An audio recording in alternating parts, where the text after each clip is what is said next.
नमस्कार, मैं डॉक्टर चंद्र प्रकाश घारू। आज हम डिस्कस करने जा रहे हैं BSc parts first organic chemistry की फर्स्ट यूनिट रिएक्शन मैकेनिज्म या रासायनिक अभिक्रियाओं की क्रियाविधि। इसमें हमने कुछ टॉपिक डिस्कस किए थे। आज हम डिस्कस करने जा रहे हैं सक्रिय मध्यवर्ती।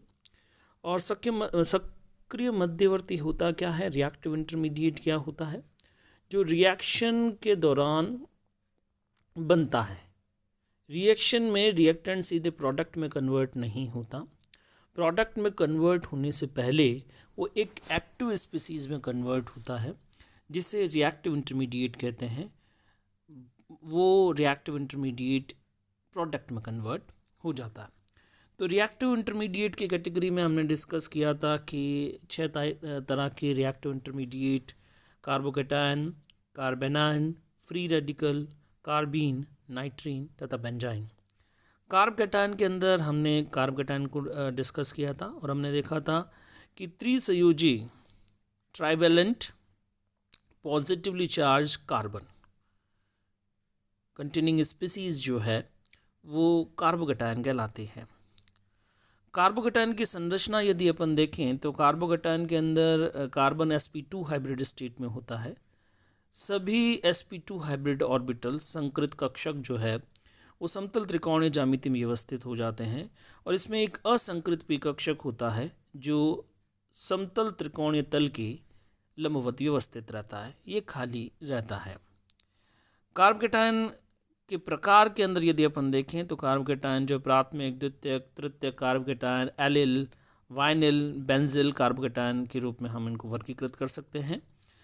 इसमें सबसे पहले हम देखते हैं कि कई तरह के कार्बोकेटायन यहाँ पे शो किए हैं, जैसे methyl carbocation, ethyl carbocation, than उसके बाद में प्रोपिल कार्बोकेटायन, आइसोप्रोपिल कार्बोकेटायन, तृतीयक ब्यूटिल कार्बोकेटायन।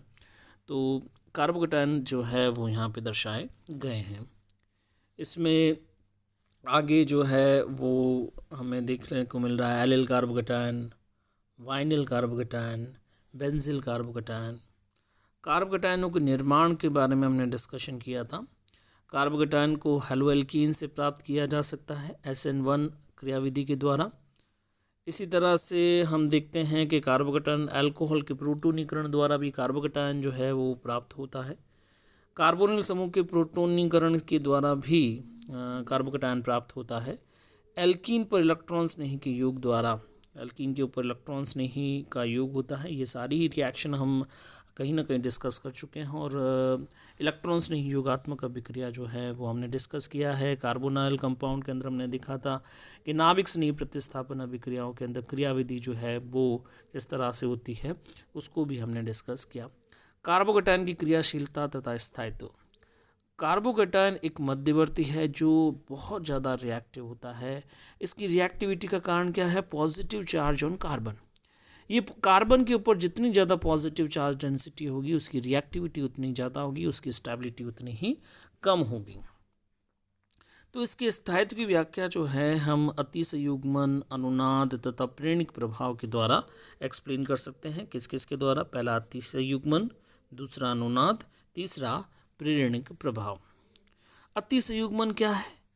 अतिसंयुग्मन जैसा कि हम आगे भी डिस्कस करेंगे, अतिसंयुग्मन हाइपर कॉन्जुगेशन या अतिसंयुग्मन जो है उसे नो बॉन्ड रेजोनेंस के नाम से भी जाना जाता है, बिना बंध का अनुनाद।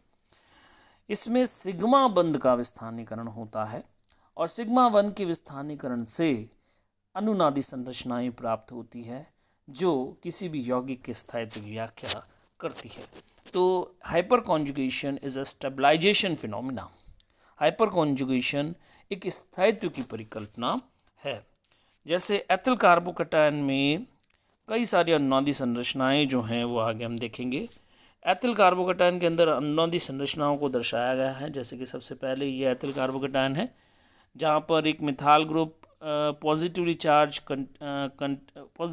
कार्बन के साथ में अटैच्ड है। यहाँ पे हम देखते हैं कि सिग्मा बॉन्ड जो है वो शिफ्ट हो रहा है, जिससे कार्बन कार्बन के बीच में, यहाँ पे देखिए आप, कार्बन और हाइड्रोजन के बीच में, कार्बन कार्बन के बीच में डबल बॉन्ड आ गया और कार्बन हाइड्रोजन के बीच में कोई बॉन्ड नहीं है। अब दूसरा कार्बन हाइड्रोजन बॉन्ड जो है इस बिना बंध वाले कार्बन हाइड्रोजन के बीच में शिफ्ट होता है। फिर एक नो बॉन्ड की कंडीशन आती है। अगेन फर्दर सिग्मा बॉन्ड जो है वो यहाँ पर शिफ्ट हो रहा है और आपको फाइनल रेजोनेटिंग स्ट्रक्चर या अतिसंयुग्मन संरचना जो है वो प्राप्त हो रही है। तो आप देखते हैं कि एथिल कार्बोकेटायन में अतिसंयुग्मन संरचनाएं बनती है, अतः इसका स्थायित्व मैथिल कार्बोकेटायन से अधिक होता है।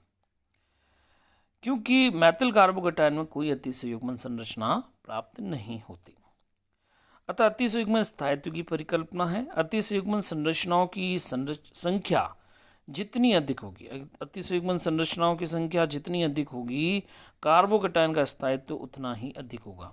जैसे आइसोप्रोपिल कार्बोकेटायन का स्थायित्व एथिल कार्बोकेटायन से अधिक होता है क्योंकि इसमें कुल 7 अतिसंयुग्मन संरचनाएं बनती हैं। इसी प्रकार तृतीयक ब्यूटिल कार्बोकेटायन में कुल 10 अतिसंयुग्मन संरचनाएं प्राप्त होती है। इसका स्थायित्व आइसोप्रोपिल कार्बोकेटायन से भी अधिक होता है। तो स्थायित्व का क्रम जो है वो सीधे सीधे अतिसंयुग्मन संरचनाओं की संख्याओं पर निर्भर करता है। जितनी ज़्यादा अतिसंयुग्मन संरचनाएं होगी, कार्बोकेटायन का स्थायित्व उतना ही ज़्यादा होगा। जैसे कि हम यहाँ पे देख लेते हैं स्थायित्व के क्रम को।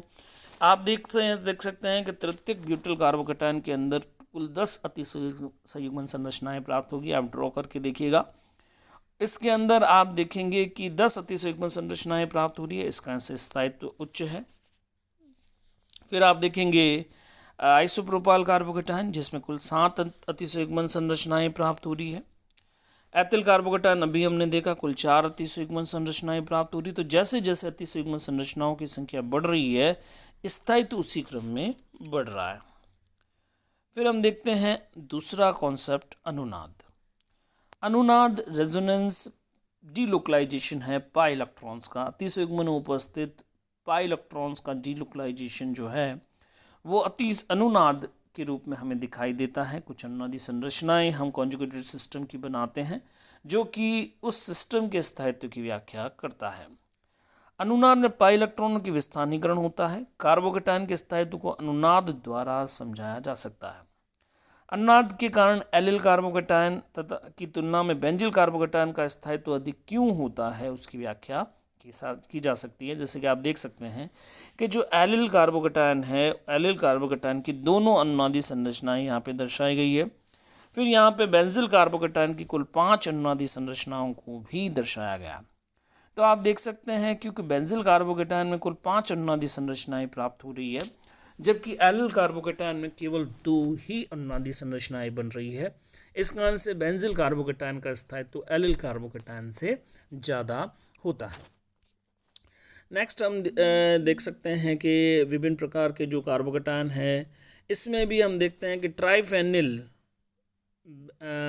Benzyl carbocation, diphenyl benzyl carbocation, triphenyl methyl carbocation. अगला हम मैं आपको एनलार्ज करके बता देता हूँ। यहाँ पे आप देखिए ये क्या है, ट्राइफेनिल मैथिल कार्बोकेटायन, ये है डाइफेनिल मैथिल कार्बोकेटायन, ये है बेंजिल कार्बोकेटायन और ये है एलाइल कार्बोकेटायन। तो अनुनादी संरचनाओं की संख्या जैसे जैसे बढ़ रही है, कार्बोकेटायन के स्थायित्व में वृद्धि हो रही है। तो यहाँ पे हम आसानी से कार्बोकेटायनों के स्थायित्व की व्याख्या कर सकते हैं with the help of resonance, अनुनाद की द्वारा। नेक्स्ट हम डिस्कस करते हैं प्रेरणिक प्रभाव, इंडक्टिव फैक्ट। कार्बन की श्रृंखला से जुड़े परमाणु या परमाणुओं के समूह द्वारा श्रृंखला में इलेक्ट्रॉन के स्थानांतरण की घटना प्रेरणिक प्रभाव कहलाती है। इलेक्ट्रॉन आकर्षी समूह ऋणात्मक प्रेरणिक प्रभाव दर्शाता है, जिससे श्रृंखला पर धनावेश उत्पन्न होता है, और इलेक्ट्रॉन प्रतिकर्षी समूह जो है वो प्रेरणिक प्रभाव माइनस आई इफेक्ट शो करता है, जिससे श्रृंखला में ऋणावेश उत्पन्न होता है। प्रेरणिक प्रभाव कार्बोकेटायन के स्थायित्व को किस प्रकार से दर्शा सकता है, उसको हम डिस्कस करते हैं। सबसे पहले हम डिस्कस करेंगे धनात्मक प्रेरणिक प्रभाव, positive inductive effect. Positive inductive effect के बारे में देखें तो धनावेशित कार्बन से इलेक्ट्रॉन आकर्षित समूह जुड़े होने पर वह कार्बन पर धनावेश घनत्व में कमी करते हैं। हम जानते हैं कि कार्बोकेटायन की रिएक्टिविटी का कारण पॉजिटिव चार्ज डेंसिटी है, और यहाँ पे हम देख रहे हैं कि जो धनात्मक प्रेरणिक प्रभाव दर्शाने वाले समूह होते हैं, पॉजिटिव इंडक्टिव इफेक्ट दर्शाने वाले समूह प्लस आई ग्रुप जो होते हैं, वो पॉजिटिवली चार्ज कार्बन की और धनावेश को इलेक्ट्रॉनों को धकेलते हैं, जिससे पॉजिटिव चार्ज डेंसिटी या धनावेश घनत्व में कमी आती है, रिएक्टिविटी घटती है कार्बोकैटायन की और स्थायित्व में वृद्धि होती है। जैसे कि आप यहाँ पे देखिए, आपको आप आसानी से एक्सप्लेन कर पाएंगे कि क्यों तृतीयक ब्यूटिल कार्बोकैटायन जो है उसका स्थायित्व अधिक है। उसका स्थायित्व अधिक होने के कारण अतिसंयुग्मन संरचना तो है ही है, इसके साथ ही साथ यहाँ पे आप देखेंगे कि पॉजिटिव इंडक्टिव इफेक्ट भी काम कर रहा है। जो मैथिल समूह है वो प्लस आई ग्रुप है और 3 प्लस आई ग्रुप जो है वो पॉजिटिवली चार्ज कार्बन के साथ में जुड़े हुए हैं, तो वो मैथिल समूह जो है कार्बन की ओर पॉजिटिवली चार्ज कार्बन की ओर इलेक्ट्रॉन को धकेलते हैं, जिससे कार्बन के धनावेश घनत्व में कमी आती है और उसकी रिएक्टिविटी घटती है, स्टेबिलिटी में वृद्धि होती है। इसी प्रकार से हम देखेंगे आइसोप्रोपिल कार्बोकैटायन। आइसोप्रोपिल कार्बोकैटायन में 2 मेथाइल ग्रुप लगे हुए हैं जो कि पॉजिटिव इंडक्टिव इफेक्ट शो करते हैं, प्लस आई प्रभाव दर्शाते हैं। ये भी इलेक्ट्रॉनों को धनावेशित कार्बन की ओर धकेलते हैं, जिससे उसके धनावेश घनत्व में कमी आती है और स्टेबिलिटी बढ़ती है। इसी तरह से आप देखिए एथिल कार्बोकैटायन में भी आप देख सकते हैं कि एक मैथिल समूह जुड़ा हुआ है और एक ही मैथिल समूह जो है वो इंडक्टिव इफेक्ट के थ्रू इलेक्ट्रॉनों को कहाँ धकेल रहा है, पॉजिटिव चार्ज कार्बन की ओर धकेल रहा है, जिस कारण से यहाँ पर भी पॉजिटिव चार्ज डेंसिटी जो है वो डिक्रीज हो रही है। लेकिन मैथिल कार्बोकैटायन में इस तरह का कोई ग्रुप जुड़ा हुआ नहीं है, इस कारण से मैथिल कार्बोकैटायन की रिएक्टिविटी बहुत ज़्यादा होगी लेकिन स्टेबिलिटी कम होगी। कार्बोकैटायन की रासायनिक अभिक्रियाओं के बारे में हम बात करें तो सबसे पहले हम SN1 अभिक्रिया की बात करेंगे। SN1 अभिक्रिया के दौरान आप जानते हैं SN1 अभिक्रिया के दौरान ही हमने कार्बोकैटायन के फॉर्मेशन को भी देखा था।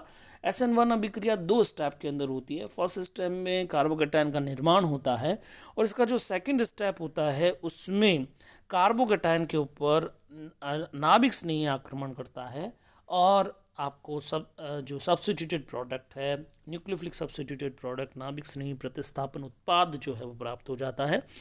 जैसे कि इस अभिक्रिया में दर्शाया गया है, तृतीयक ब्यूटिल कार्बोकैटायन के ऊपर हाइड्रोक्साइड अटैक कर रहा है, जिससे तृतीयक ब्यूटिल अल्कोहल का निर्माण हो रहा है। ट्राइसोब्यूटाइल अल्कोहल का यहाँ पे फॉर्मेशन आपको दर्शाया गया है। नेक्स्ट रिएक्शन है योगात्मक अभिक्रिया, एडिशन रिएक्शन। एडिशन रिएक्शन में भी हम देखते हैं कि हाँ वही 2 स्टेप हम डिस्कस कर रहे हैं। पहले स्टेप के अंदर कार्बोकैटायन का निर्माण, जिसमें इलेक्ट्रॉन्स नहीं के आक्रमण द्वारा कार्बोकैटायन का निर्माण होता है। 2 डिग्री कार्बोकैटायन के ऊपर ब्रोमाइड के अटैक से आइसोप्रोपिल ब्रोमाइड का फॉर्मेशन हो रहा है। नेक्स्ट हम विलोपन अभिक्रिया की बात करते हैं। विलोपन अभिक्रिया में विस्मांस बंध विखंडन के द्वारा हम देखते हैं कि कार्बोकैटायन बनता है और फिर अल्फा हाइड्रोजन के एब्स्ट्रैक्ट होने से क्षार द्वारा अल्फा हाइड्रोजन एब्स्ट्रैक्ट किया जाता है, एल्कीन का निर्माण होता है। तो ये सभी अभिक्रियाएं जो है कार्बोकैटायन की रासायनिक अभिक्रियाओं में हम डिस्कस करते हैं। कार्बेनाइन या कार्बीन आयन, ये दूसरे तरह का इंटरमीडिएट हम डिस्कस करने जा रहे हैं। ये जो इंटरमीडिएट है इसमें त्रिसंयोजी कार्बन जो है वो ऋणावेशित होता है। Trivalent negatively charge carbon containing species जो है that is termed as carbene ion, carbon ion और कार्बीन आयन। तो इसकी डेफिनेशन के साथ ही हम यहाँ पे इसके फॉर्मेशन को देख लेते हैं। किस तरह से हम देखते हैं, यहाँ पे आप देखेंगे कि विस्मास बंध विखंडन हो रहा है, यानी कि कार्बन से जो ग्रुप जुड़ा हुआ है उसकी इलेक्ट्रोनेगेटिविटी, उसकी विद्युत जो है वो कम है।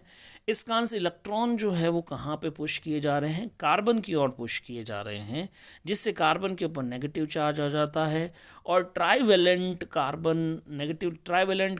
नेगेटिवली चार्ज कार्बन जो है कंटेनिंग स्पीसीज हमको प्राप्त होती है, जिसे हम कार्बीन आयन या कार्बन आयन कहते हैं। इसकी ज्योमेट्री यदि हम देखें तो आप आसानी से देखते हैं कि कार्बन जो है वो sp3 हाइब्रिड स्टेट में होता है और sp3 हाइब्रिड स्टेट के अंदर आप देख सकते हैं कि यहाँ पे 4 sp3 हाइब्रिड ऑर्बिटल जो है वो ट्राइगोनल वो जो है टेट्राहेड्रल ज्योमेट्री के अंदर या चतुष्फल के ज्यामिति में व्यवस्थित हो जाते हैं। आप इस स्ट्रक्चर को अमोनिया के साथ कंपेयर कर सकते हैं। अमोनिया के अंदर भी 3 हाइड्रोजन जो है सिग्मा बॉन्ड से बॉन्डेड रहते हैं, ट्राइवेलेंट होता है, और नाइट्रोजन के ऊपर एक lone pair of electron present होता है। ठीक उसी तरह से आप देखते हैं कि यहाँ पर भी कार्बन जो है वो टेट्राहेड्रली अरेंज्ड हो गया है। 3 sp2 हाइब्रिड ऑर्बिटल जो है वो तो सिग्मा बॉन्ड बन फॉर्मेशन में पार्टिसिपेट कर लेते हैं, जबकि जो चौथा sp3 हाइब्रिड ऑर्बिटल होता है उसमें एकांकी इलेक्ट्रॉन युग्म या lone pair of electron present रहता है। तो अमोनिया लाइक पिरामिडल स्ट्रक्चर आप यहाँ पे देख रहे हैं। Ammonia like pyramidal structure, ammonia की तरह पिरामिडीय ज्यामिति यहाँ पे आपको दिखाई दे रही है। नेक्स्ट टॉपिक हम कर रहे हैं इसका आणविक कक्षक क्षेत्र। आणविक कक्षक क्षेत्र जैसे कि हमने पहले भी बता रखा है कि 4 sp3 हाइब्रिड ऑर्बिटल है। चारों sp3 hybrid orbital tetrahedral geometry के अंदर व्यवस्थित हो जाते हैं चतुष्फल की ज्यामिति में। इसमें से 3 sp3 हाइब्रिड ऑर्बिटल जो है ये मेथिल कार्बोकेटायन का स्ट्रक्चर है। इसका से हम देखेंगे कि 3 sp3 हाइब्रिड ऑर्बिटल जो है वो हाइड्रोजन के साथ में सिग्मा बॉन्ड का फॉर्मेशन कर रहे हैं, उसमें कंज्यूम हो जा रहे हैं, और चौथा जो sp3 हाइब्रिड ऑर्बिटल होता है उसमें एकांकी इलेक्ट्रॉन युग्म या lone pair of electron present होता है।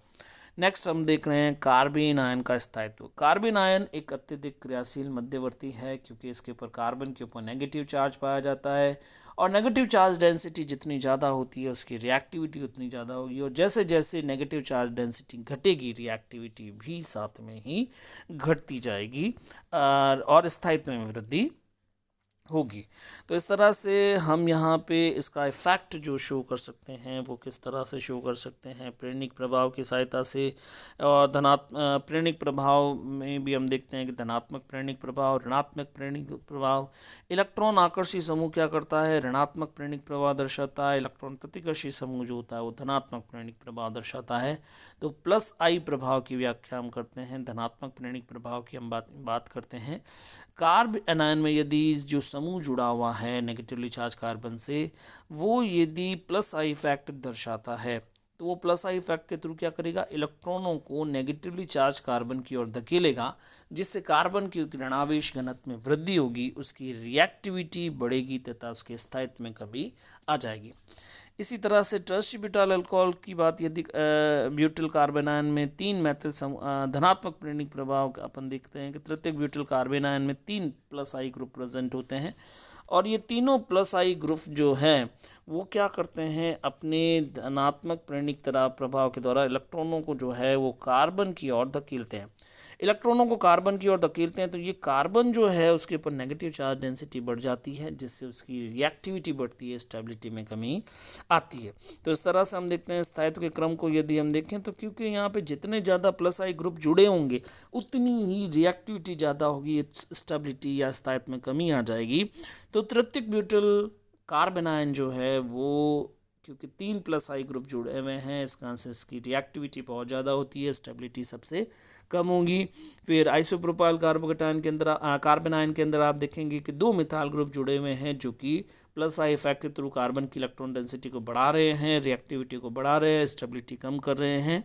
एथिल कार्बन आयन के अंदर आप देखेंगे कि यहाँ पे एक ही मेथिल ग्रुप जो है वो प्लस आई इफेक्ट के थ्रू कार्बन की इलेक्ट्रॉन डेंसिटी को बढ़ा रहा है, इस कारण से इसकी रिएक्टिविटी कम हो रही है और स्टेबिलिटी जो है वो बढ़ रही है, और सबसे ज़्यादा स्टेबल जो है मेथिल कार्बन आयन होगा क्योंकि यहाँ पे कोई भी प्लस आई ग्रुप नहीं है जो कि मेथिल कार्बन आयन की रिएक्टिविटी को बढ़ाए।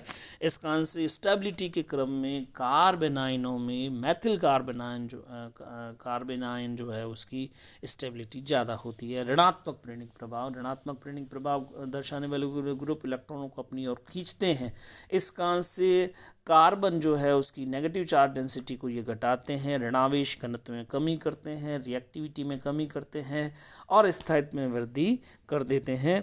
तो यहाँ पे आप देख सकते हैं कि माइनस आई ग्रुप जो है यहाँ पे आइसोप्रोपाइल कार्बोकेटायन, और दूसरी तरफ आपको जो है आपको दर्शाया गया है कि CH3CO ग्रुप आइसिटाइल ग्रुप जो कि एक -I ग्रुप है, ये क्या कर रहा है, इलेक्ट्रॉनों को अपनी ओर खींच रहा है, जिससे कार्बन आयन के स्थायित्व जो है वो बढ़ रहा है। -I प्रभाव जितना ज़्यादा होगा स्टेबिलिटी उतनी ही ज़्यादा होगी। तो यहाँ पे स्टेबिलिटी में ज़्यादा वृद्धि के कारण यहाँ पे आपको कार्बन आयन के अंदर ज़्यादा स्थायित्व को दर्शाया गया। अनुनाद, अनुनाद की यदि हम बात करें तो अनुनाद जहाँ पर भी होगा स्टेबिलिटी आएगी। और अनुनाद कहाँ कैसे होता है, कॉन्जुगेशन के कारण होता है। तो यहाँ पे कार्बन आयन के अनुनाद द्वारा स्थायित्व की व्याख्या की जा रही है। CO बॉन्ड जो है उसके अंदर आप देखते हैं यहाँ पे एरो ड्रॉ करना है, ये इधर जो है इलेक्ट्रॉन शिफ्ट हो रहे हैं, यहाँ से माइनस नेगेटिव चार्ज जो है वो डबल बॉन्ड में कन्वर्ट हो रहा है। 2 अनुनादी संरचनाएं आपको दिखाई दे रही है। और ये जो अनुनादी संरचनाएं हैं, ये अनुनादी संरचनाएं स्थायित्व में वृद्धि कर रही है। बेंजिल कार्बन आयन के अंदर भी हम स्थायित्व की व्याख्या इसी तरह से देख सकते हैं। 5 resonating structures are there, stability बहुत ज़्यादा है। अब फिर हम देखते हैं कि triphenyl methyl carbon ion, diphenyl methyl carbon ion और बेंजिल कार्बन आयन के अंदर ट्राईफेनिल मैथिल कार्बन आयन जो है उसका स्थायित्व सबसे ज़्यादा है और नादी संरचनाओं की संख्या सबसे ज़्यादा होने के कारण तो स्थायित्व की व्याख्या जो है हम नादी संरचनाओं की सहायता से कर सकते हैं। फिर हम देखते हैं कि अनुनादी संरचनाएं जो है वो स्थायित्व की व्याख्या कर रही हैं। आगे की क्लासेस में हम फर्दर डिस्कस करेंगे इसके अंदर कार्बन आयन को